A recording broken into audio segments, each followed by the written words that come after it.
All right, and we are live. Can you hear me, Mike? I can hear you. Can hear me? Yeah, absolutely, I can. Man, we've been working on this for like an hour and a half trying to figure this out. It's been man, technology, they say, right? It's been one thing after another for sure with this. But here we are, and we figured it out. Um, Again, what an honor it is to have Mike Dorn up in the Gas Podcast. Mike, welcome. Thank you for inviting me, Chris. Oh, listen, it's absolutely my honor, and I told you this, but before we've had a bunch of phone conversations, and you know, there's photos of yours that you put and post out there. It's there's pictures you see. I mean, there's millions of pictures out there, but then when you see that one that just grabs you by the balls and brings you in, you're like, dude, I'm there. Like I feel part of this emotion that's happening. That sums you up perfectly to me. That's it. That's the idea behind my photography.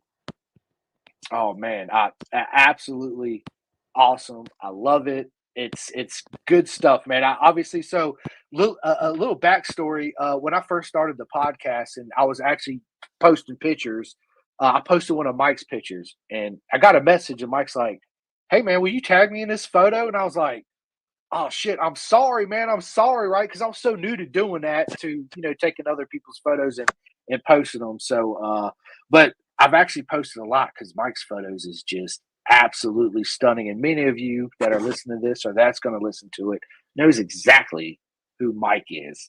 So, Mike, let's start it off, man. How did you get into this whole photography thing to begin with? Um, I started riding bikes in 1979 after seeing the movie On Any Sunday more times than I can count. And I started riding, and then it kind of just evolved. I started going to the racetrack, and I had my fourth open heart surgery in 1988.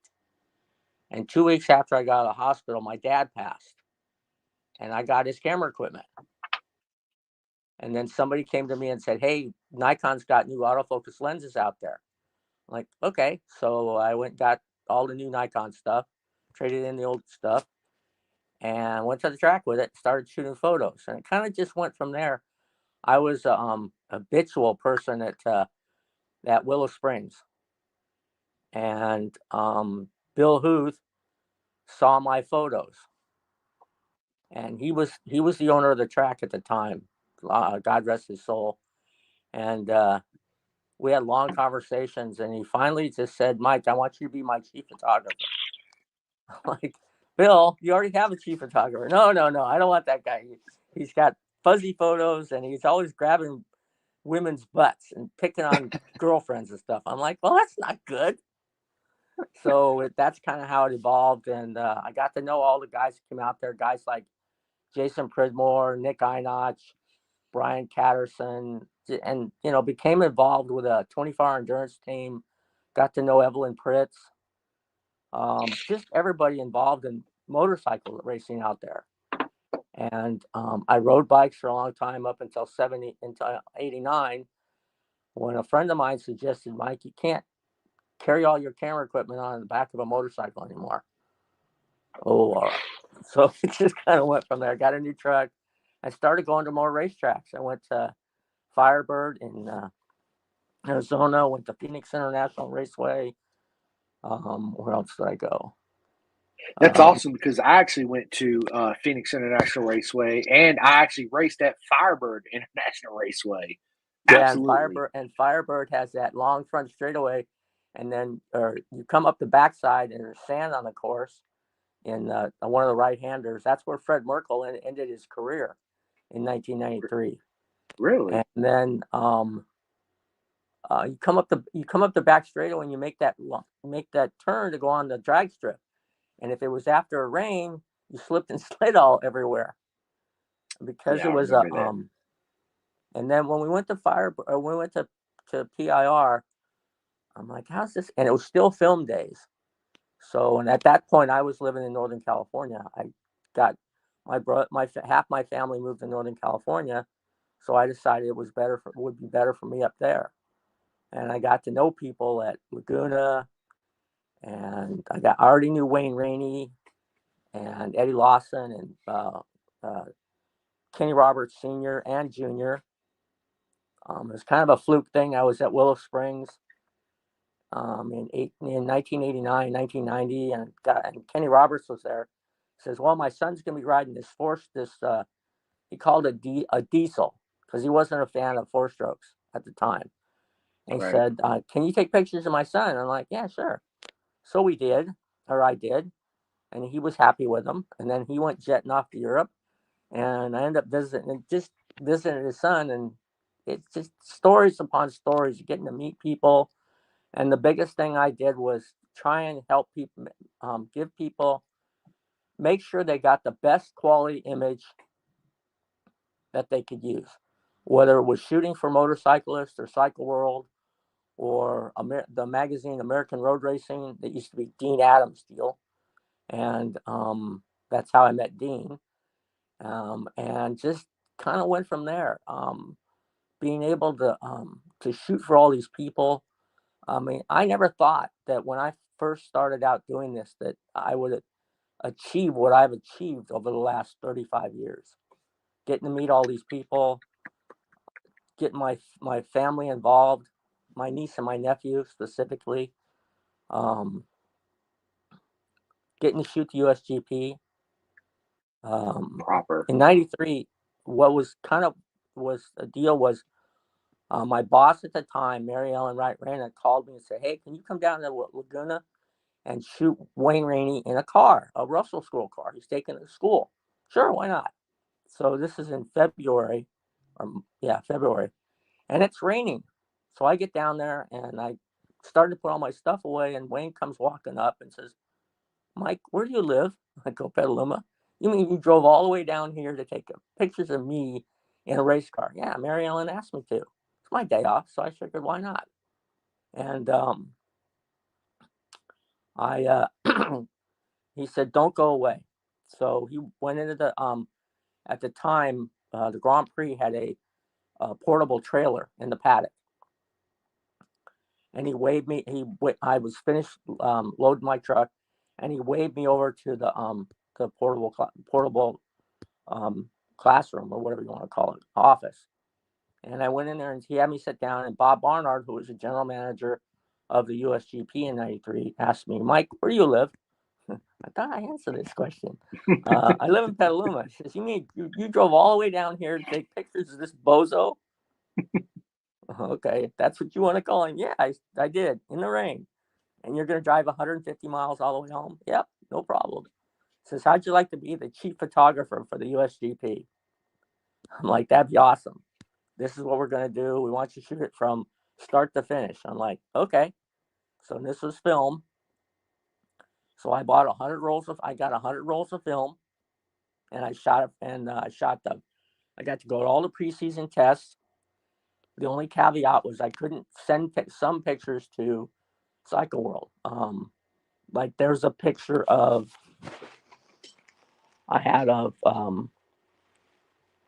Randy Mamola on a rock chassis Yamaha. I couldn't send it in. I had it, but I could not use it. Chuck Axland came up to me and, "Mike, don't send that photo." Okay.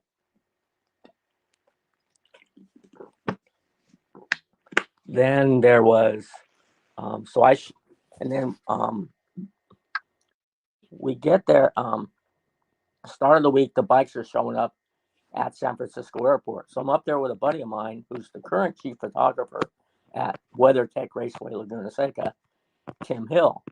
And we get there, and we were told we could go out on the ramp and photograph the bikes being offloaded to the FedEx jets. So I get out there and I hear this, "Sir, sir," and I'm like, "Uh-oh." I turn around, there's a guy pointing a 9mm pistol at my head. And I'm like, "What?" Said, "You can't be out here." "What do you mean I can't be out here? I have authorization." "No, you can't. We need to go in the office and talk about this. Can you put that thing down, please?" It'd be like me pointing my camera to you. And so we walk in, and my buddy Tim went around the other side of the plane and shot him unloading bikes on the other side of the plane. So we still got the shot, but I'm the one who got a gun pointed at me. Anyway, so it just That's kind of went from crazy. there. Huh? I said, that's crazy, man. Showing up, gun pointed Yep, at you. What are you doing here? You're like, I got authorization. They're like, oh, hell no, you don't. Come with me. You're like, okay. exactly. Right? And then Wayne got hurt, Yeah. and that was just it was horrible. And but Yeah. the outpouring of love from the whole paddock, every racer that was there, down to the crew chief, the mechanics, everybody. The outpouring of love for Wayne was unbelievable. And the following year, um, they were promoting the racetrack. Mary Ellen Wright Rhino was a PR, and Kenny were promoting the track, and they had a track day, or they had a day for the press and stuff. And Toyota donated a uh, hand control um, twin turbo Celica Supra for the use of Wayne. And Mary Ellen tells, you should go for a ride with Wayne. I'm like, okay. And there's a kid, hold on. Coffee makes me dry. No, you're good, bro. You are good. Anyway, so we get in the car, and there's an intern in the back seat. And Mary Ellen sticks her head and says, scare him. I'm like, oh, sure. Oh, So shit. we're flying up through the corkscrew, and Wayne looks at me and says, Mike, I don't have any brakes. I'm like, quit yanking my chain. I don't. Okay. So we get down to the bottom, get into the pits, and I hop out of the car. And sure enough, the rotors are glowing. And the kid in the back seat, this look on his face like you look at it and go, sheer fright. But it's been an amazing run. Um, one of the coolest things that ever happened to me is I got a call from Ann Bixler, who was the um, track manager at the time, about 5 years ago. And she calls me and says, hey, that photo you just posted of Wayne, where was that from? I go to Front Straight at Laguna. Well, when did you take it? I said, well, we got to remember this is film. So it was on the last day of the test. And I kind of knew I had the shot. It's up going up the Front Straight. He says, well, that's the one Wayne wants to use in the on the, the graphic on the front of the track. Really? Whoa. So yeah, so that graphic that's sitting out there as you come in the front end of the track, that's my shot. Talk about a legacy. Bro, absolutely legend. My dude, you're an absolute legend. Absolute legend. Matter of fact, I got two I wish, comments already, right? My buddy Chris yeah. Lewis, big shout out to Chris Lewis. He's watching from the UK right now live. So, Chris Lewis, what is going on? He says, hey, the joys of technology, because he's been waiting for us to go live. And Chris, absolutely. There you go, Bubba. That's for you, baby. That's absolutely for you. And then, of course, my man Ryan Rawls. Ryan Rawls says, Mike Duran, one of the best photographers in the business. The stuff he has shot over the years with so many legends is top notch stuff. Much respect to this great guy. Absolutely. Absolutely amazing. Dude, everybody loves, dude, everybody I've talked to, and they absolutely love your work. And that's because it's magical. I told you this before. It's the best photographers I've ever seen. Every time I see those photos, so everybody, Mike sent me 20 pictures, and I'm going through my phone, and I catch myself, I'm staring at each picture for at least 5 minutes. That's how captivating it was. Like, when you pull a picture, like, oh, that's badass, but I was just physically like, this is like, it's like it brought me into the moment, right? Like I was physically there, either shooting the picture, or I felt the adrenaline, or the wind, or the sound of the bike, the just everything about it is absolutely proper. So, on top of that, you also do a lot of photos for car racing too, as well. Yeah, I've shot a Rolex reunion every year for the last 20 years at Laguna. I've shot vintage races at Sonoma. I shot the Velocity Invitational last year at Sonoma. Previously, it was at Laguna, and then I shot the initial one back in 2019. You've never seen so much hardware. GT40s, 917 Porsches. Excuse me. No, you're good. Ferraris and Lambos. That's nothing compared to a G. Or oh yeah, I know. And the movie, that was a good movie, but there's some factual things wrong with it. I have a friend who was there in 1963 and 1964, Dave Friedman. He's 85 years old now, but if you've ever been to Miller Motorsports Park, or what it's known now as, you walk into the lunchroom and you look off to your left, there's a 40-foot photo of a shot from the front straightaway at Le Mans, and that's his shot. So there are photos out there, there are photographers out there, some of the best in the world. Guys like Brian J. Nelson. Let's see. Just people I've known throughout my career. Damn it. Brian J. is very prolific. He's at every Moto America race. He shoots 10,000 frames per weekend. I can't do that. That's way too much. What I look at is I'll shoot a lot, but I'll look for the quality of it, the image I need. I don't need that many images. I probably have over 1.5 million images on file. I have photos I absolutely love. There's a shot of Cameron Bouvier before he used to leave for Europe in 2008, riding his mom's Honda CRF 150R at one of the kids I work with's track. One of the things I started in 2000 was the kids would come and ask, "Hey, can you help me with photos?" Well, what I did was I helped out riders and helped them achieve their dreams. Cameron Bouvier is one of them. Garrett Willis, one of the kids I've worked with for the last 20 years is Josh Cernay. I met his father and him at a race at Stockton Raceway, and he's very special to me. He at 5 years old, he's running around a XR50, kicking everybody's butt at that age group. It's fast.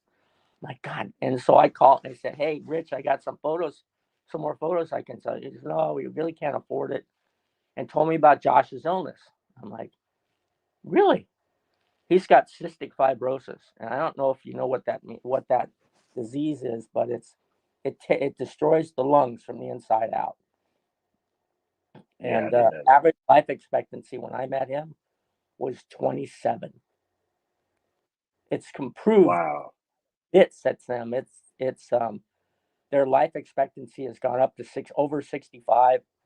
He takes special meds now, much better than what he used to take. He is one exceptional racer, but as with all racers, you run out of money, and so what he's doing, he's getting ready for his marriage in May. Nice. To his girlfriend. He won 25 amateur championships in his day. He was the first racer to qualify on the pole at Road America in the pouring rain on a KTM 390. He'll always be in the record books as that. He's raced Supermoto, mini road racing, AMA or Moto America racing, AMA racing. He's an instructor at American Super Camp. I've met people over the years. Nicky Hayden, got to meet him in 1993 when he was a little sprite of a young lad. And running around being crazy. No, they were actually at Sonoma Raceway or Sears Point at the time, being introduced by one of the guys from Redline Oil, Cliff Sherlock, and I got to meet them. I was a huge fan of Nicky. One of the biggest things about Nicky was he always had a smile on his face. You almost never see him frown, always with a smile. Yep. And he's this happy-go-lucky kid. Yep. Nicky Hayden, I'm a huge fan of Nicky Hayden. I actually named my son Hayden Rossi after Nicky and Valentino. The other guy. The other guy. I was fortunate enough in my lifetime to meet Nikki Hayden shoot at least 6 or 7 times. Got a helmet signed, a bunch of books signed, just a bunch of memorabilia signed by him. Met his dad, which was awesome. Man, his dad will talk your head off, right? I remember the Mm-hmm. first time I met him at VIR, and because when I meet racers, I don't ask them normal questions. I ask them like, what are you eating for dinner tonight, right? Just stuff like that, and they look at me like, what, right? Like I don't get asked that very much. Like nobody asked me that, but my wife or somebody on the team. Um, and man, we just got in this whole conversation. Next thing I know, we're 45 minutes, and I've just been standing there talking to him. And customers are coming up, and he's selling them, 95 merch, 22 merch, and Hayden merch at VIR. And when his book come out, before he had passed away, the Hayden family book, I think it's what it's called. I have it. Uh, Actually, Nikki was gone already, but I seen his dad and got him and Roger to actually sign it. So That's good. yeah, I was always a huge fan, and honestly, Mike, everybody knows this. Well, they will right now. That's my wife's hall pass, right? She was always like, if I would eat Nikki Hayden a lot, I would eat him up, right? I was like, well, you go, girl, you go get him, Tiger, right? Like, just get me a signed autograph, picture or something. I'm good. Yeah, have fun. Good Yeah. stuff. One of the when I started shooting GPs and when they came back to Laguna in 2004, actually 2005, but 2004, I was there when they moved the bridge from. I still have pictures of them moving the bridge from the top, almost the top of the court or the bottom of down near turn 9. They moved it up the hill to take one of the impediments out of the track because the GP riders felt it was too close to the track, so they moved it up the hill. Took a good shot away too, but that's what it was. The bump in turn 7 or the bump at the over the corkscrew, they took that out too because the GP guys complained because you'd hit the bump and the rear end would come off the ground on the brakes. Yeah. One of the things about shooting road racing, whether it's Laguna, Willow Springs, Sonoma, pick your spot and then pit and go out for practice. Don't take your camera out there, but don't just watch the riders as they go through the corners. Watch how they enter the corner. Watch how they exit the corner. One of the best examples in the world is Doug Chandler because you can go up to the corkscrew and watch him as he enters the corner. Exactly the same way every single time. There are guys that change their lines all over the place, but you can look at the older guys, Chandler, Kevin Schwantz. Um, well, Kevin Colin was Edwards. all over. Kevin was all over the place. um, Nick Einach. They talked about used to talk about the pace, what you want to go through a corner. You want to pick your lines, and Doug was the best. He was also 3-time Superbike winner and also a Grand National winner, where he won dirt track, road racing, TT, and I forget what, and short track. And then Yeah, where Doug else? Chandler was always one of my favorites. I actually got a signed Doug Chandler helmet hanging up in my helmet stand in my other room. I was a huge fan of Chandler growing up. Of course, Scott Russell and everybody else too. I know But Scott really well. Good guy. yeah, And his yeah, Russell's brother, awesome. Gary Russell. Remember when they used to have the Yep, dude for a day, what was it? It was at VIR, and they'd have a party at the end of the weekend, and these guys would all come out wearing their bathing suits, all yep, oiled I up. remember that. Yep, That was that always was a good dude. week. Those were the glory days. We don't have nothing like that. I wish we No, did. we Right? don't. It's too PC. It's way too PC. With social media and all that bullshit that Uh-huh. comes along with it. Looking Well, a good for lot the of sponsors. like you see Go all ahead. the photography that's on Instagram, and some of the stuff is amazing. Some is really, really good. But then you look at stuff; it's all over the place. And people don't really care about their craft. I get a lot of comments as, "Oh, I could shoot that with my iPhone." Really? You go ahead and you do that. See if you can get that shot with your iPhone. There are Right. photographers out on that I follow a lot of photographers. I look at the quality of their image, how much they care about what they shoot. Um, Try not to, drive. If you, yeah, you can walk out there and shoot everything at 8,000th of a second. It's going to stop the bike and it's not going to look like it's in action. What I started out shooting was 2/50th of a second, worked my way up. There was a really good photographer. He's gone. He passed away several years ago. His name is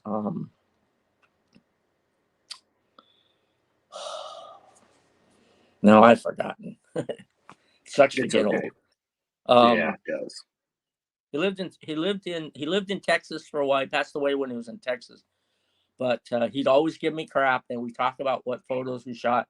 But this guy, his website was Automoto to Go, and he was world class. And he'd give you whatever you asked him a question, he'd help you. But he shot a lot of AMA stuff, Moto America AMA stuff. He ended up going to the MotoGP, shooting MotoGP for everybody. But he was really good. You asked Brian Nelson a question. He's more than willing to help you, especially the new guys. If the new guys would ask more things, come talk to us. I'm more than willing to answer a question about photography.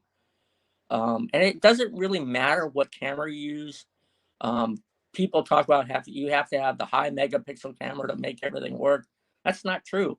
One of the photos I sent you, actually, I think you have, is a shot of Eric Bostrom bending through the corner Yes. at VIR.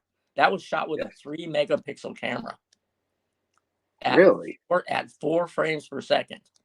And I was working Wow. for a camera store at the time, and I had a couple guys tell me there's absolutely no way that you can shoot motorcycle racing with that camera. I'm like, really? And I came back with this 3 foot by 4 foot print of Eric Bostrom bending through the corners, sharp as hell. And they're like, oh, wow, that's just awesome. I go, yeah, just practice is, make practice. You don't have to go out and shoot every practice, but, look at where the riders are bending in the curve. Figure out what it takes to do that, and then go from there. Um, when I started, I shot film. Film was everything.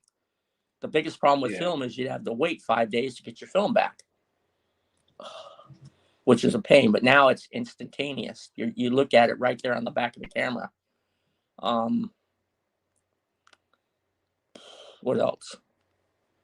That's All dude. with from all the Go people, ahead, Mike. all the people I've photographed over the years, the guys I've worked with: Scott Russell, Wayne Rainey, Doug Chandler, Nikki Hayden, Roger Hayden, Tommy, JD Beach, Josh Hayes, Danny Walker with American Super Camp, Jason Uribe,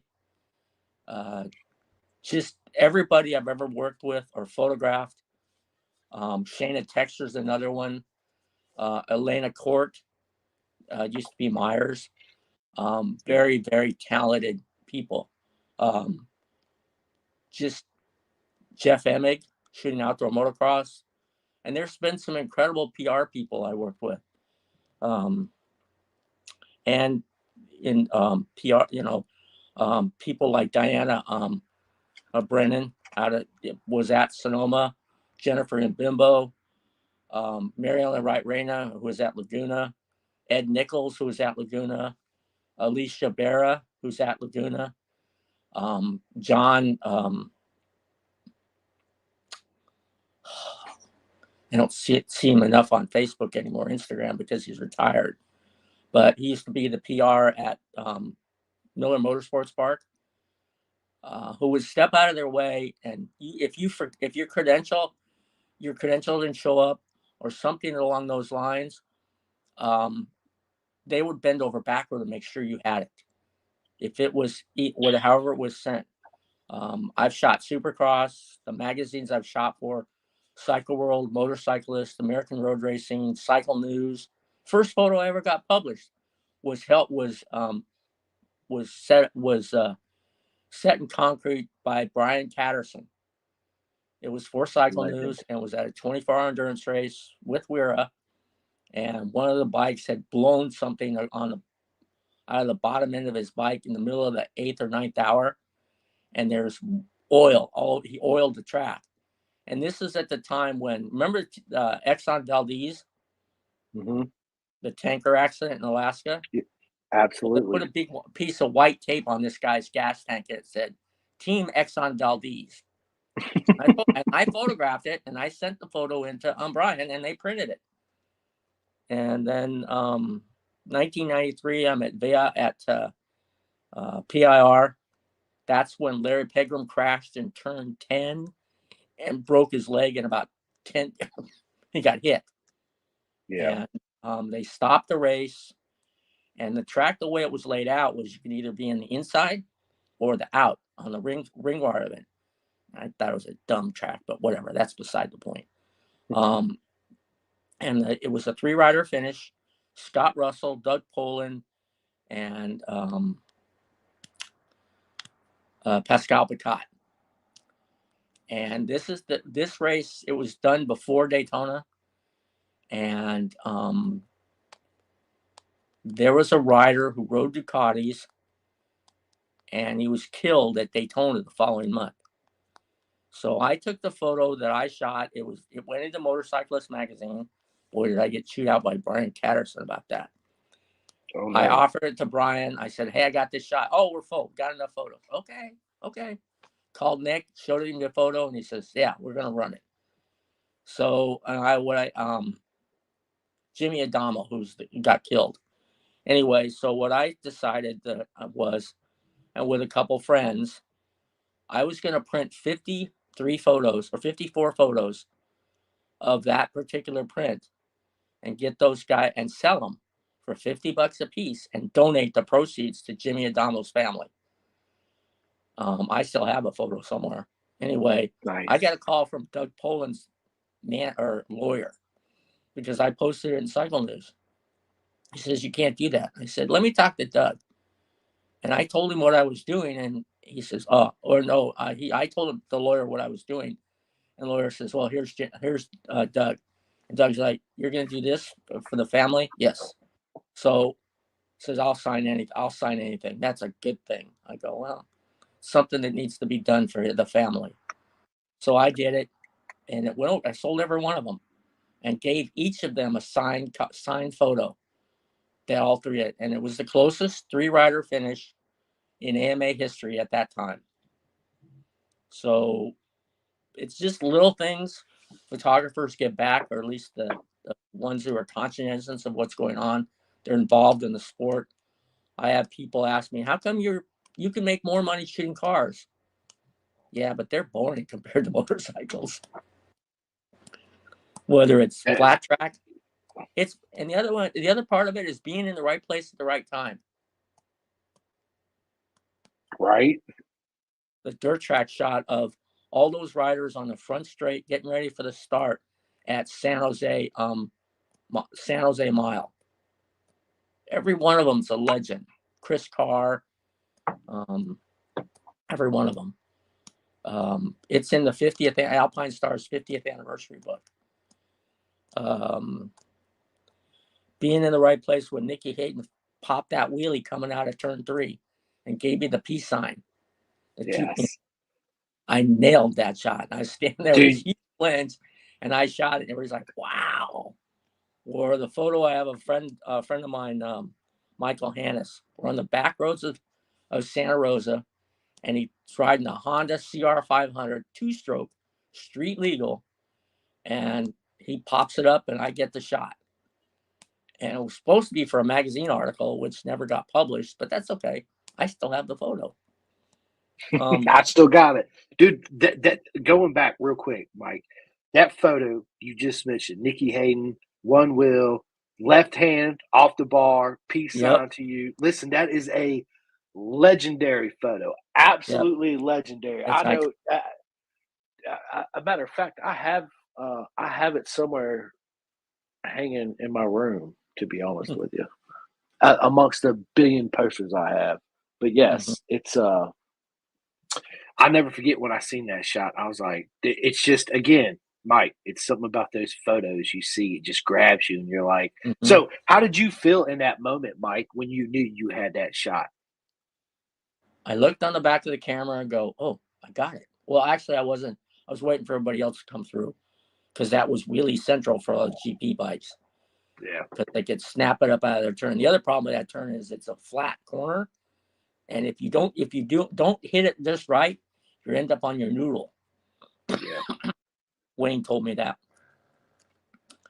Um, it's just being in the right place, paying attention to your surroundings, seeing what they're doing, going back and you pick the corners that you like the best. Mine at Laguna, turn 5 on the inside, turn 6 on the outside, the corkscrew from the inside, turn 11 on the outside, sometimes on the in. We used to be able to shoot from the inside of turn 11. Wow. Not anymore. It's according to because they changed it up. It's too dangerous now. The bottom of turn 2, the outside of turn 1, up on over by the bathrooms along the fence Absolutely. there. Um, turn 3 on the outside. Occasionally you get some. I got some pretty cool shots from the inside. I got a shot of John not Kaczynski, but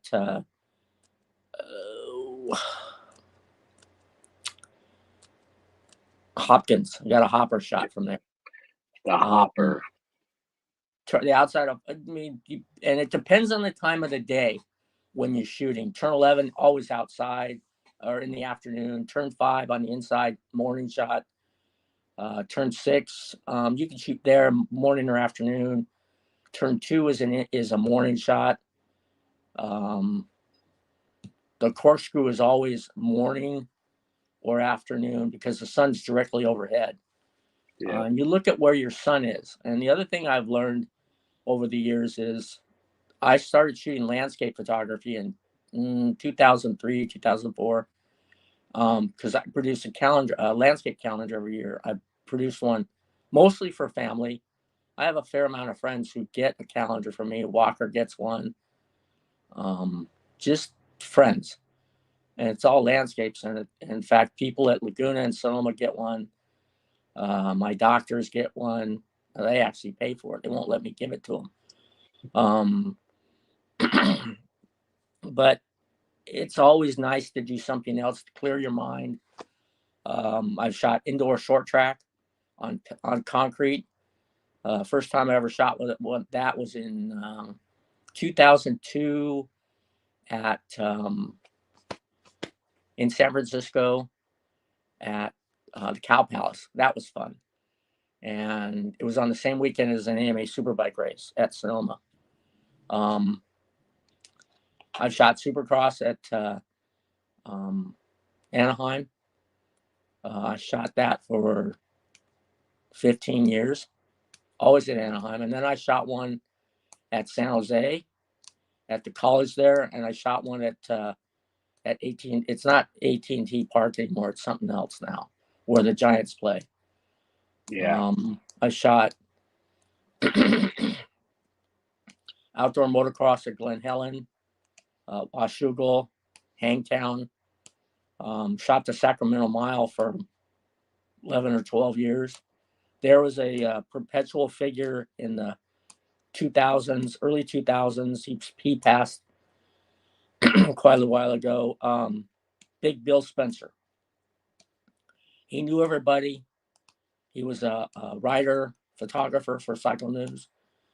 We met at an event at Laguna. He said, "Mike, come up to Sacramento. I'll make sure you get in." Just walks up. This is Mike Dorn, my photographer.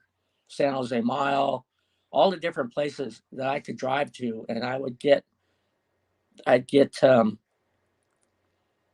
a way in, and just little things, and you just pay attention to your surroundings, and you give someone a photograph.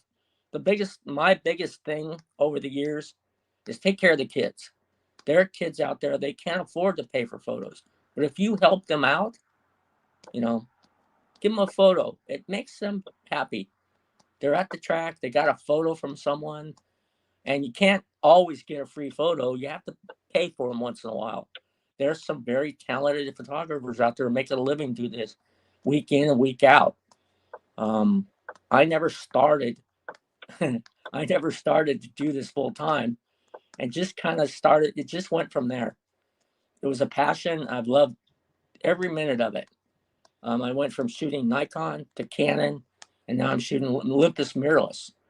And you don't. It's not the camera; it's the eye behind the camera, the passion that you put into it.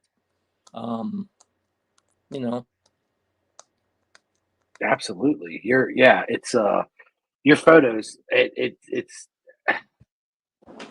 hard to express it in put in word. It's like poetry every time you see it. It's one of the most beautiful things you've Mm-hmm. ever seen. Um, Let me ask you this, Mike. For those that don't know, and I'm interested too. Like, what does a typical weekend consist of for you as a professional photographer showing up to an AMA or MotoGP event, right? Because I see them, and you see them with these cameras and these lenses and their backpacks and all this stuff. To me, I'm like, man, them guys are troopers because they're out there all day long, Mm-hmm. right? So run us through what it actually takes and what do you carry with you? Well, it actually starts earlier in the week. You figure out, you lay out your gear, what you're going to take, what you're not, what you're going to wear for clothes. You always check the weather, make sure it's going to be dry, not too windy. Laguna is really good for that. Typically Laguna for MotoGP in '93, I show up. A friend of mine and I worked together, but he always brought his motorhome out. So we stayed in the motorhome in Scramp Camp, which is down the hill, and we brought. I'd bring a scooter or a dirt bike out so I could get around. Tell you a little story about that. I was shooting the IndyCar finale or Champ Car finale at Laguna in 1998, film still, and I walked everywhere or got a ride, and the media center was on the top of the hill, so we'd walk from the paddock to the top of the hill. Anyway, so I'm down in turn 11, turn 10, or turn 11, coming from turn 11, walk up the hill. I got fanny pack system on, backpack with the cameras, and then I'm carrying 2 camera bodies and a couple big lenses. And I get up there and I get to the media center. My boss, Mary Ellen Wright Rana, says, Mike, you need to sit down. Every PR person that I've ever worked with or worked for or gone to a racetrack knew that I had a heart condition and I had certain things. If they see something, they need to sit me down and make me take all my stuff off. So she had me sit down. I'm gonna go shoot the winter circle. No, no, no, no, no. And she told someone, make sure he stays there. So I grabbed the bottle of water, took all my stuff off, and 4 months later, I get a call. Mike, I need some images from the Champ Car winter circle. I go, well, there's a small problem with that. I don't have any. What do you mean you don't have any? You were here. Well, do you remember when I came up to the media center and you told me I had to sit down and take all my stuff off? Oh, yeah, I kind of do. Well, that's because I don't have any photos. Why I don't have any photos? I fixed that problem. I have a scooter now. She says, oh, okay, good. Anyway, um, for a race weekend, usually show up, get all your stuff geared up, get there a day early, get there on Thursday so you can wander around the pits and see who's there. Make it more an AMA race as opposed to MotoGP. MotoGP has its own craziness that goes along with it. So you show up, got your credentials. I had a hard card at Laguna, so I could show my hard card and go in and park where I needed to park. And then unload the scooter, or actually, yeah, the scooter. It was a dirt bike at the time, and be able to ride it in the paddock and park, and get my. I have at the time I had a Canon. Let's see, let's go 2003. So I had a Canon 1D, 2 Canon 1D Mark IIs, which were $6,000 per body. I had a 300-2.8. I had a 300-2.8, $7,500 for a lens. I had, let's see, 24-105, 1,100. So I figure I had At one point, I had $70,000 worth of gear. I don't have that much Wow. anymore. But, and then you brought your laptop. You set your laptop up in the media center, and you went down to the paddock and you started talking to people, find out what's going on. And everybody's different. There are guys who use Nikon, there are guys who use Canon, now there are guys who use Sony. But the prevalent camera for most race weekends, you'll find Canon or Nikon. I'm kind of in 2019. I switched from Canon to Olympus mirrorless on a suggestion from a friend. It cut the weight of what I was carrying in half. Guys like Brian Nelson, who carries an 800 millimeter lens, two bodies, all lenses affixed, and a fanny pack system and a backpack. That's 60 pounds of gear that he carries all over the place. I was carrying on average 40 pounds of gear. And it added up. You get to the point where at the end of the weekend, you get all your images done, and then you have sore shoulders, sore legs, sore thighs, sore arms. I go home with so much soreness that I figured I had to do something. So a friend suggested mirrorless equipment, and I tried it, and I wasn't really happy with the quality I was getting. So I tried it the year before. Olympus loaned me some stuff to try for a couple months, and I was impressed with the quality, but I wasn't impressed with how fast the camera was. So I went back to my Canon stuff. And then they came out with what I use now, which is the Olympus EM1X, and I have two bodies. They're not full frame. They're mirrorless, so they're micro four thirds. They're the lenses I use. Like for example, my 40 to 150 is actually an 80 to 300 2.8, and I have two teleconverters that are tacked sharp. So I have lenses all the way up to 600 millimeters with one lens. So I have a full kit, and the weight is half the weight. I don't have sore shoulders anymore. I don't have a sore back. It gets tiring, and you figure and I think that my gear is half of what I used to have. When it started out, it was you'd show up at the track with a film body, 10 rolls of film, two or three lenses, go do your shoot, you take your film home, turn it in, wait 3 or 4 days to get it back, and you'd have that anticipation. Now you show up with a laptop or some of the stuff out there. I could show up with an iPad Pro and load my images into that. Laptops are heavy. My MacBook Pro weighs probably 6 pounds. And the technology there, what you can do with an image, as long as it's tack sharp, you try and create the best possible image for your client. Whether it's and with magazines and newspapers, you can't touch the image. You have to turn it in the way it is. You can do a little sharpening, a little fix the some of the stuff. Everything's shot in RAW. Normal images, what you were, the normal person uses a camera. They shoot JPEG because it's easiest to manage. But if you shoot RAW, you keep that extra 30% of the image, and you edit it in Lightroom, which is the standard go-to program for most photographers on the circuit. And you do your edits and get your stuff turned around really quickly. There are people, when I shot things for groups, you'd hand your CF card off to somebody, and they take and run it in, and they download it and get it, and then you get the CF card back. It just depends on what you're photographing, whether you're photographing stick and ball sports or motorsports, and the parameters are different. You get a lot of walking done. At this point in my career, I can't bend down and kneel anymore because I shot NHRA drag racing for the longest time, and I did it on my knees because you get the better shot was down at that level. I need a pair of knees. Am I going to get them? Probably not.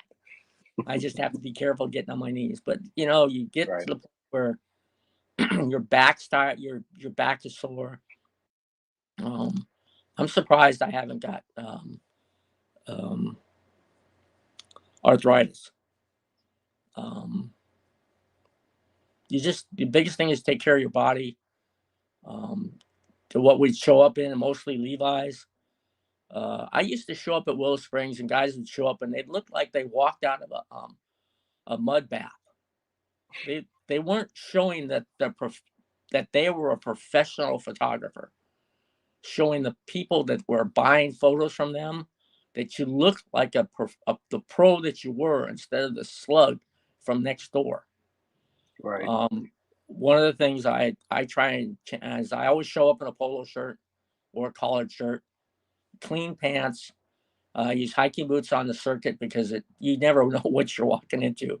First time at Laguna, what I do, I stepped in a gopher hole and went ass over tea kettle. Cameras went flying. I'm like, God damn gophers. Or squirrels. I was mad. But hiking boots with a good ankle support. In the winter when it's raining, Gore-Tex gear. I wear gloves when it's cold in the morning, motocross gloves, because it keeps my hands warm to do my photography, and I can feel the camera. It doesn't matter, and then there's also the different parameters on getting a credential. MotoGP, toughest credential to get. You have to be shooting for a magazine or a product. Motul. I shot for Motul Really? for over 15 years. Some of the people at Motul, Dave Woolman is a prime example, salt of the earth. One of those guys, he came from Yoshimura, just super, super nice. And the guys that you meet at the track, the crew chiefs, the mechanics, Jim Leonard was prime. He's probably still at Vance and Hines. They're all really nice. If you walk up and ask questions, they're more than willing to talk to you. You want to make sure you don't interrupt them when they're working on something, but get them by the side afterwards and ask a question. They're more than willing to answer them. And the other thing I've found out through all the years is all the motorcycle racers, super, super nice people. Josh Hayes, Scott Russell, Dave, JD Beach, Cameron Bovier, Cameron Peterson. Every one of those people are super nice. You walk into a NASCAR garage, you have to stay behind that line. You can't go any closer. And I know they're trying to make it better, but even NHRA is the same way. You walk into an NHRA garage, they're more than willing to talk to you. Angel Sampay, multi-time drag racer, motorcycle. She's driving alcohol drag racers now. As I said, Ron Capps, John Force, super nice guy. One of the loudest guys in the paddock, but I tell you, he just really nice. Right. Speedway guys. I've shot Speedway. I learned to shoot Speedway, but with a friend of mine at Ascot Park. Let's see what else. I shot flat track over the years. Chris Carr's a friend, 7-time national champ. Super, super Legend. nice guy. Yeah. So yeah, I mean, it's as long as the biggest thing is be humble. Walk up and introduce yourself, or they'll recognize you. Hey, you're that guy that's always at the races, and if there's something you can do to help out, help out. You don't have to shoot photos every single time you're out there. And look, and if you can help your fellow photographer, do it. Bring an extra bottle of water with you. It's always nice to have an extra bottle of water out there. Your buddy might have forgotten to get water. Grab an extra bottle. Yeah, me personally, I take a Camelback. I learned real quick. I got tired of spending $80 on bottles of waters at the racetrack because I drink a lot of water, right? So I bought me a Camelback, so I fill that sucker up plumb full to the top, right? And got a cooler in the car. Walk back to the car, fill it back up with ice and water, and yeah, it is. You're right. And usually what I do is I'll stick a couple bottles in my Camelback in case somebody's exactly what you said. You have to track, even if I don't know 'em, you tell when people are like down of thirst, like, "Hey man, I got an extra Hmm. bottle of water. Here you go." Right? Um, yeah, it's the honorable thing to do for your Hmm. fellow people, right? Because that's what I call everybody, my peoples, right? We're all for the same love, same passion, Yep. same sport. It's absolutely amazing, man. So I was in Laguna Seca in 2005, right? My only time being there, I had to go. First time MotoGP come back to the states. Spent a buttload of money getting there from Virginia, right? Yep. But man, it was magical. Actually, so there was as you're walking up through the trails, you see I never forget how excited I was when I seen Corkscrew View this way. I was like, yes, let's go. I made it right. But to me, my favorite turn on that racetrack is turn one. Turn one to me at Laguna Seca is just Oh, the top of turn one. Yeah, they come up from the bridge. absolutely The br- yes. the bridge used to have a speedometer or um, a speed gun up there. It would tell you how fast they were coming up under the bridge, how fast they were going. I don't think it's That's once they replace the bridge. The bridge has been replaced and all new pavement, which I think is finally it was overdue last year. Wasn't as bad yeah, as Sonoma. Sonoma's been completely repaved. So and they're going back to Mid Ohio. That ought to be interesting. yeah, yeah. I know, Um, I wish they'd go back to VIR. dude. We had this conversation. Me too. Absolutely.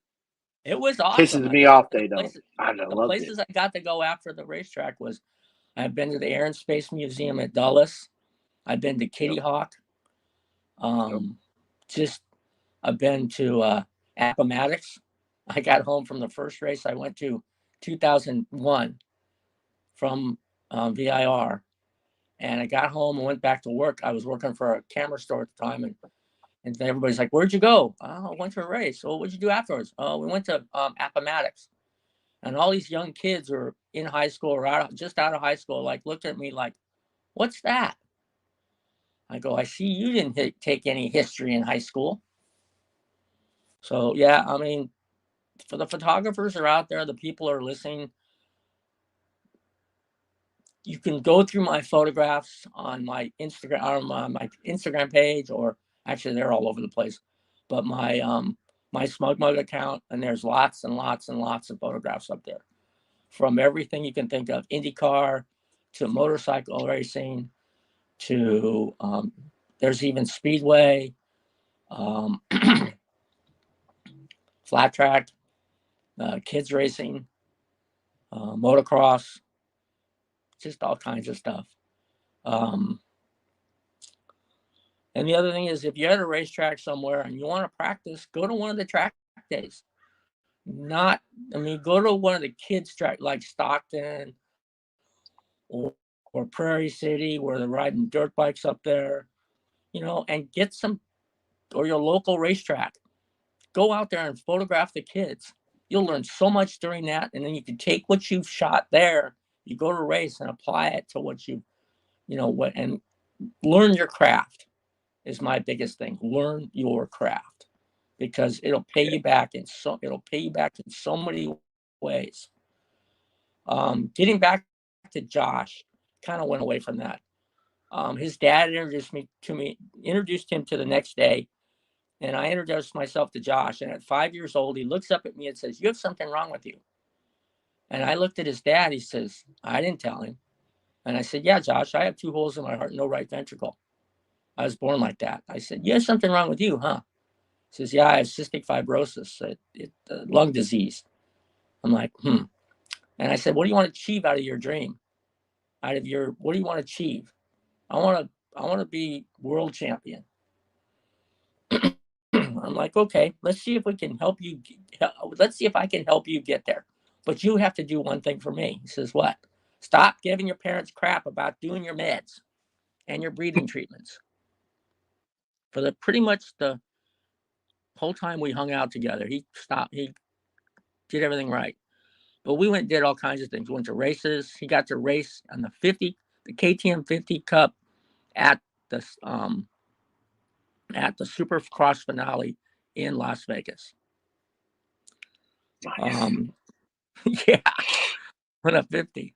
On a 50. That's awesome. Yeah, he got to. He's raced all over the country with Moto America. Driven all over the country. I've done that a few times. I've driven from Southern California to Road Atlanta. First time I went to Road Atlanta for the ENFs. Got to meet Fritz Kling. Got a ride in a crash truck. Evelyn Pritz, who was she ran the whole thing, and I'd never been to Road Atlanta. She said, "You probably need a tour of the racetrack." I'm like, okay. So they put me in the crash truck, and we're going down out of turn 7. We're doing over 100 miles an hour in the crash truck, and they were running Formula USA practice. This is 1989, and I get somebody reaches through the window and taps me on my elbow. I look over, it's Kurt Hall on the big monster Yamaha, and just cool as you please, reach over and touches me on the elbow and keeps going by. I'm like, Jesus. And I look at the driver, how fast we're going? Oh, we're doing 110. Holy crap. What? No shit. Yeah. And Holy then, shit. yeah. And then I went back, I went the next 3 years to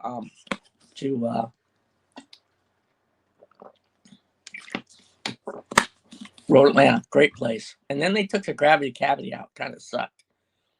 Yeah. Let's see what else. I'm actually going to Road Atlanta for my first time this year. Oh, it's awesome. Yeah. Make sure you use your car to drive around the track and go to different corners. Turn 7's really good. Turn 1, turn 2.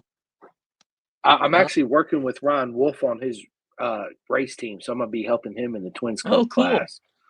Yeah, so if I get an opportunity, yeah, absolutely, I will go out there. Hop in the car and drive around the track to get a look-see at it. Let's see what else. It's now named Michelin Raceway Road Atlanta. I was back there in 2002, 2003 I got hired by Kevin Schwantz to come out and photograph his school, Schwantz School. Yep. And they flew me out there. I went to Road Atlanta, popped on I think I took a bus to Road Atlanta. They got me a rental car and stayed. And then I showed Kevin what he needed to get for his school. He says, well, I can't shoot it myself. I said, okay, well, you need to hire a photographer that's local. And I gave him some names. And I don't know if he ever hired anybody, but, I got to go out and hang out with the guy, Trey Beatty, all the guys that were racing. Mm-hmm. Yes, absolute legends. Mm-hmm. Got Kevin on a rear wheel on his GSXR 1000, going down the front straightaway. So all super nice guys, all guys I've known, worked with. I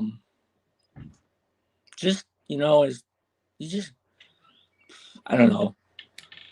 I truly appreciate what I've been able to do. Absolutely. The places I've gone, I've driven across the country from Sacramento to Road America for a supermoto challenge for East versus West. Let's see what else.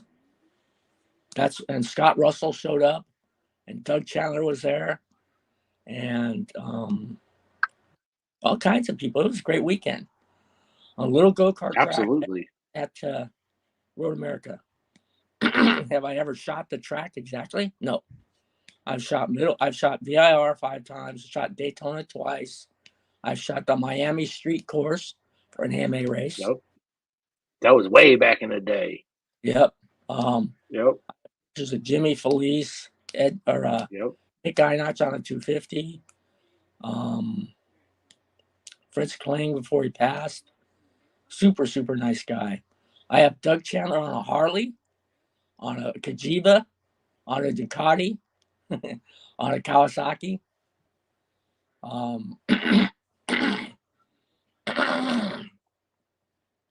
He's an absolute legend. Who? Doug Chandler. Yeah. Yes. Scott Russell too. Yeah, absolutely. I have Scott Russell on a supermoto bike here. I have pictures of Mike Metzger. Oh, I shot the X Games too. That photo I Dude, posted that's on awesome. Friday is of Yes. Jeremy McGrath. Yep. Which is another legend. Mm-hmm. Eric Bostrom. Man, you've been in presence of so many legends. Yes, the Boston brothers. Ben and Eric are really cool. Yeah, I met really Ben nice. several times at VIR. Dude, always. So, like, my girlfriend that I was dating at the time, she's like, "Oh my God, Ben's so hot." I was like, "Chill out. We'll meet Ben Boston, right? No worries. We'll go meet him." So the race was over, or practice or whatever it was, and at the time at VIR, they, the little over top of the garages or where the factory teams were. Yep. The stairway going up, right? So he goes up there. I guess he goes there, changes clothes or whatever. So he's like, "Hey guys, give me a few minutes. I'm gonna go up there. I'll be back." Right. So it was about 30 minutes, right? And then he finally comes back down. As soon as he cuts around the corner, he sees us still standing there. He says, "Man, I really appreciate you guys waiting on me. Like this absolute awesome, right?" And I was like, "Dude, you won't hear that from hardly anybody, no road racers, right? They'll just walk down, look at you, take your little picture, sign your thing, go on." But he actually had a genuine conversation with me, and my girlfriend, of course, she was all googly eyed the whole time, drooling. So yeah, but yeah, man, I actually, yeah, I know in California, they actually still live out there, don't they? No, he lives in Las Vegas, and his brother lives down in Temecula. Yeah, that's right, Temecula. But they grew up in Petaluma. Now go ahead. Sorry. That's okay. They grew up in Petaluma. I knew their dad too. Yeah. I talked about Danny Walker. I first met him when I went to PIR in '93.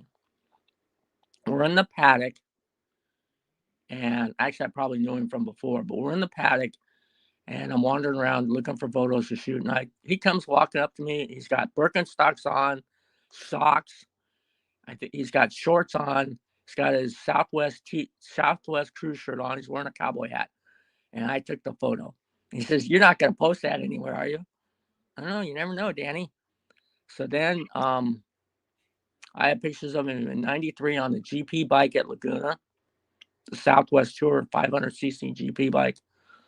I have pictures of, and then I don't know how it happened, but he was at Santa Rosa for an American Super Camp, and I went up there and we started talking, and I've been shooting for him ever since. I'd show up and shoot the photos and sell to the customers, and I've done LA for a bunch of years, and then I done Santa Rosa and Calistoga every year for the last 25 years. But amazing. And he's got the people he has come through his school as teachers are all pretty amazing. JD Beach, Cameron Bovier, J-Dog. Yes, Eric sir. Bostrom, Ben Bostrom, Jake Gagne, Cameron Peterson's dad, Robbie, yo, that legend. the bike going down the front straightaway at Seattle International Raceway on the rear wheel. That's Robbie Peterson on the 500. When Getting it. Uh-huh. I said, yeah, absolutely. I know exactly what photo you're talking about. Mm-hmm.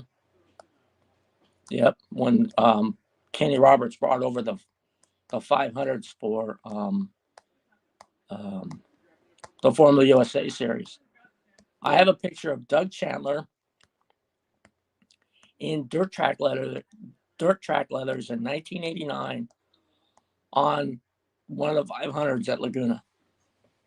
He'd never ridden a 500 before. Yeah, he raced 500 there for a little while. Mm-hmm.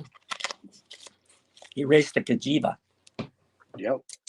And then Kenny Roberts Sr. or Jr., we got to meet him, I've known him a long time. A friend of mine and I went up to his house, got invited to come up in Hickman. And cruising along the road, we go by this fence, it's all torn to bits. A chain link fence. I'm like, what's going on here?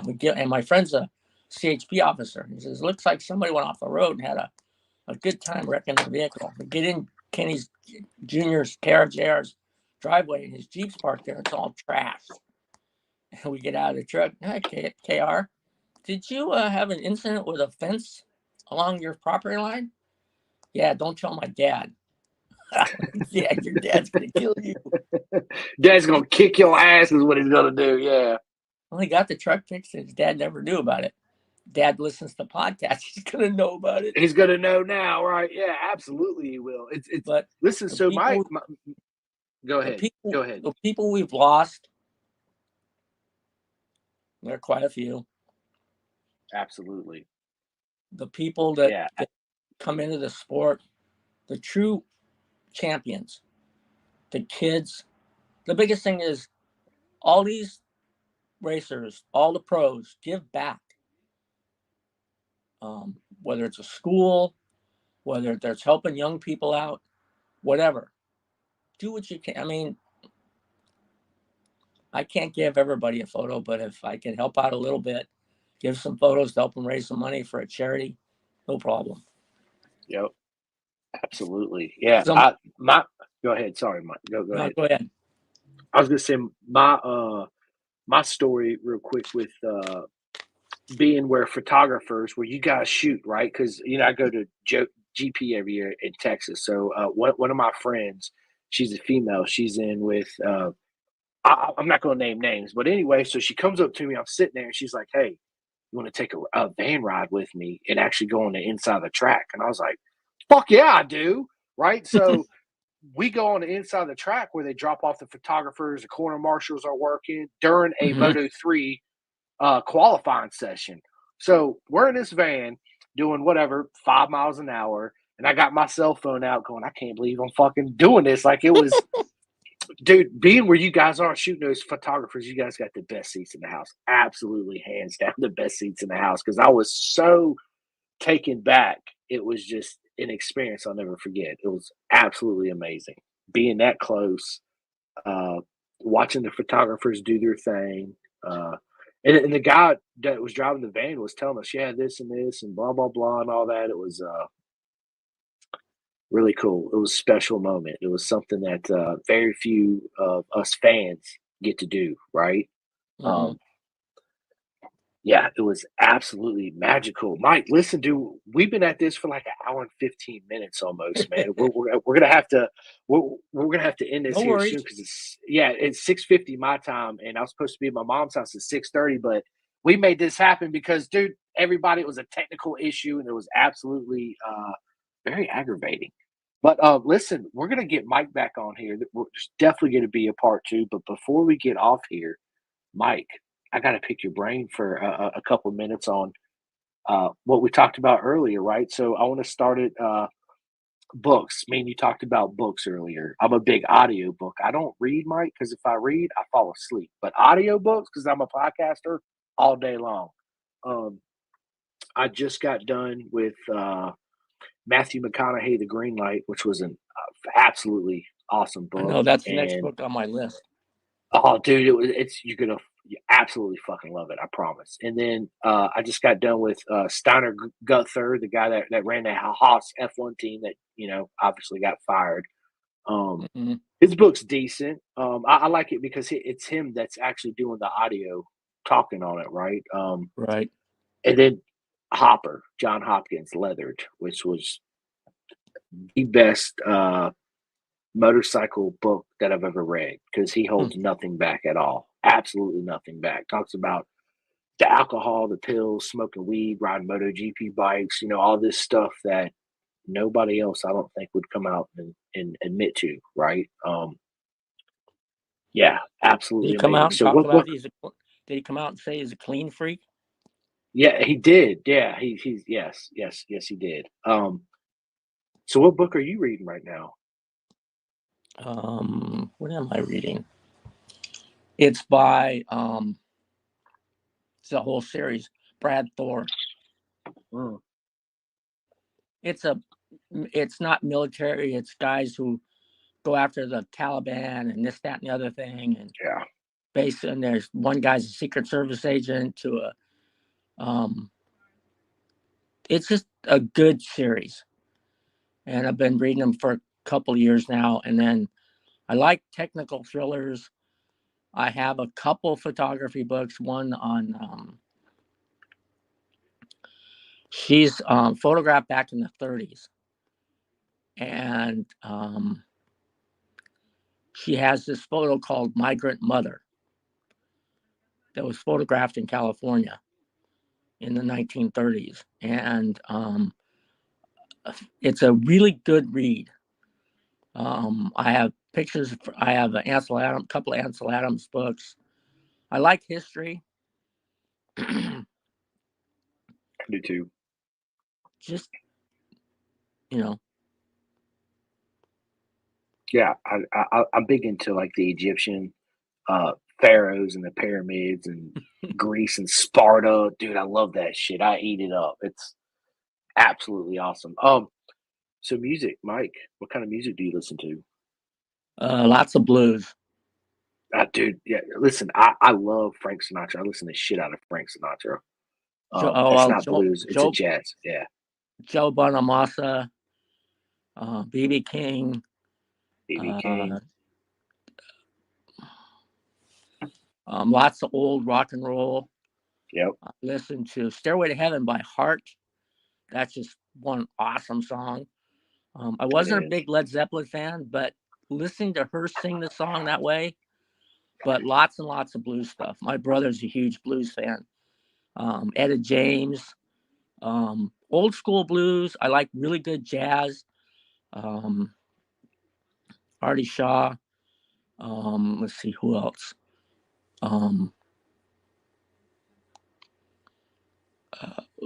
he sings, or not sings, but plays um, Bird. Back in that era, I'd have to look at see on my iTunes, my playlist. I got playlists coming out to kazoo. Me too. We could talk Absolutely, me too.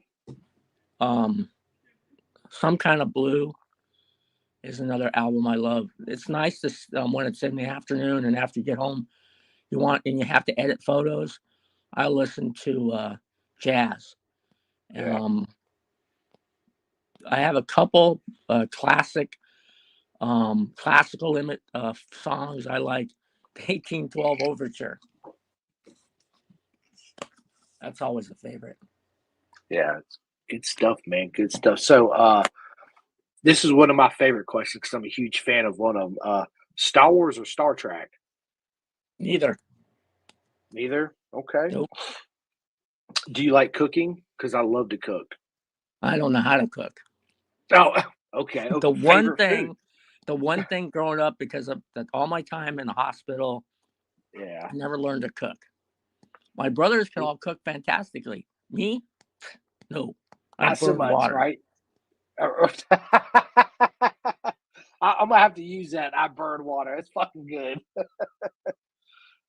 So what is your favorite food then? A good steak, Yeah, um, steak's good. pork chops and applesauce. Um, my mom's meatloaf. um, I like my mom's chili and pea soup, homemade pea soup. Um, let's see what else. Breakfast, I like waffles. Um, Sandwiches, tuna fish sandwiches, peanut butter. My favorite, PB and J, the old standby. Nice. If I go out for lunch, In and Out. In and out, right? Animal style or non-animal style? No, not animal style. Ugh, I got you. that's too Yeah, I much. don't, I'm not. I'm not big on Thousand Island or whatever it is. I'm not. Yeah, And then I yeah. like I'm clam not. chowder. And that means good clam chowder. I mean, I just kind of, I eat too much junk food. Um, Actually, I don't eat as much junk food, and I've done pretty well over the last 6 months. I've lost 10 pounds. I went from a size 38 to a size 36 Levi, which I'm happy about. Nice. Um, Congratulations. yeah. Am I going to go down anymore? Probably not. Um, Hanging out with my family. I absolutely love my nieces and nephews. Um, my youngest brother, hanging out with him is always fun. Photography, whatever, cars. I have some favorite cars. Um, hmm, what car would I absolutely love to have in my driveway right now? A Ford GT40. Yeah, Um, legend I, of a car. huh? It's Actually, a I legend of a like car. a truck. I like to have a Raptor, a Ford Raptor, Yeah, or a Ford badass truck. Bronco, or an older Ford Yes, Bronco. I would take the But Raptor. Me personally, yeah. Um, Raptor's awesome. Motorcycle. What would I like to have as a motorcycle? um, I had a bunch. Um, I don't know. I'd like to have a BMW, something I can go cruising with, or a dual like a Explorer, or like a KTM 950. Right? Mm-hmm. An Enduro. Yeah, Yeah, great an bikes, Enduro. man. But Absolutely. but um, what? Okay, you have a favorite? You ride motorcycles? I do. What kind of helmet do you use? Uh, where do I start? I got a bunch. I got the new HJC Ralpha one, the FM homologated. I got the AGV GP RR, whatever it is, with the water tube coming out of it. I got the Arai Corsair X. So I wear a variety of different Oh, helmets. I only wear only Not wear only wear one kind. Arai. which one? Yeah, Arai. I was gonna say the Arai. Man, it fits so well. I've It's worn them. such an awesome I've helmet. worn them since 1985. Yeah, I love my rides. I got a Doug Chandler ride. I got a Colin Edwards ride. I got my new Corsair ride. Yeah, it's it's like jeans and tennis shoes and pants, Mm-hmm. right? It's like just because you see a Rossi helmet, it's badass. You put it on your head, it just don't feel or fit right. Right, same thing. Yeah. Yeah, Um, absolutely, it is. yeah. It's helmets I wear Arai. Um, Levi's you wear 501s. Running shoes you wear Asics. Stuff like that. North Yep. Face gear. Um, anyway, just stuff. Absolutely. Absolutely, man. You're right, man. Well, look, Mike, this has been an absolute honor. We're coming up to an hour and 30 minutes. My wife just texted me saying, hey, we're supposed to have been at your parents' house 30 minutes ago. I already texted my mom, told her we're going to be late anyway. But I mean, hey, I wanted to make this happen. I apologize for No the worries. technical issues. Yeah. No But worries. listen, um, I have your number. I will give you a call tomorrow. I have a podcast at 1 p.m. in the afternoon. After that, I'll shoot you a call and we will schedule our part two of this podcast. And this time, we're not going to have any audio or visual issues. Um, No worries. so, yeah, listen, why don't you tell everybody where they can find you and order your photos if you sell them? Yeah, I do. It's the easiest way to find them is dwimages.org.